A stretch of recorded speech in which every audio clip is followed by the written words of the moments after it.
Marie grew up in South Texas, just a short distance from the ocean. The land was flat for as far as the eye could see. Living in a big city, the tallest visuals were skyscrapers and power lines. So, when Marie moved to Las Vegas with her husband and started a family, she loved being able to see the peaks of the Sierra Nevada mountain range from her backyard. The beauty brought her comfort during the challenges her family faced. Whether it was the challenges her husband faced in his job, the financial stress of a high-interest mortgage on their home, or her oldest son's heat sickness that caused him to vomit nearly every day, Marie faced daily pressures. Each morning felt like an invitation to obsess over the obstacles in front of their family or the opportunities God was providing them to make a difference in their neighbors' lives. She didn't decide what the market or her son's stomach did, but she could choose her focus. Let me show you how David embodied this attitude. In Psalm 121, he writes, "I lift up my eyes to the mountains, where does my help come from? My help comes from the Lord, the maker of heaven and earth." Psalm 121 1-2 NIV.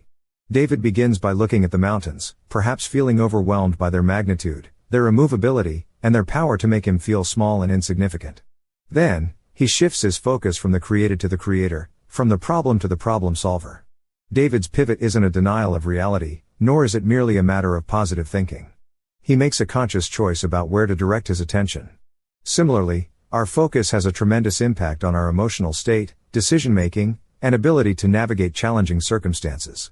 In Psalm 46, David reinforces this truth. God is our refuge and strength, an ever-present help in trouble. Therefore, we will not fear, though the earth give way and the mountains fall into the heart of the sea, though its waters roar and foam and the mountains quake with their surging. Psalm 46 1-3 NIV. Even if the mountains fall into the sea is David's version of a worst-case scenario. In that imaginary future, his focus remains on God's unchanging character rather than changing circumstances. Anxiety often comes from focusing on what might happen instead of the one who is present with us right now and who promises never to leave nor forsake us. Just as Marie would walk through her neighborhood with her young boys, gazing at the beautiful snow-capped peaks, we can look to the mountains around us. We can remember that higher than the mountains is the power of our God. His power is available to us, and He is our refuge when we feel overwhelmed and afraid.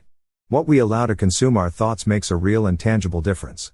In tomorrow's reading, we'll look at the connection between our thought life and our worship habits. I will lift up mine eyes unto the hills, from whence cometh my help. My help cometh from the Lord, which made heaven and earth. God is our refuge and strength, a very present help in trouble. Therefore will not we fear, though the earth be removed, and though the mountains be carried into the midst of the sea, though the waters thereof roar and be troubled, though the mountains shake with the swelling thereof, Selah.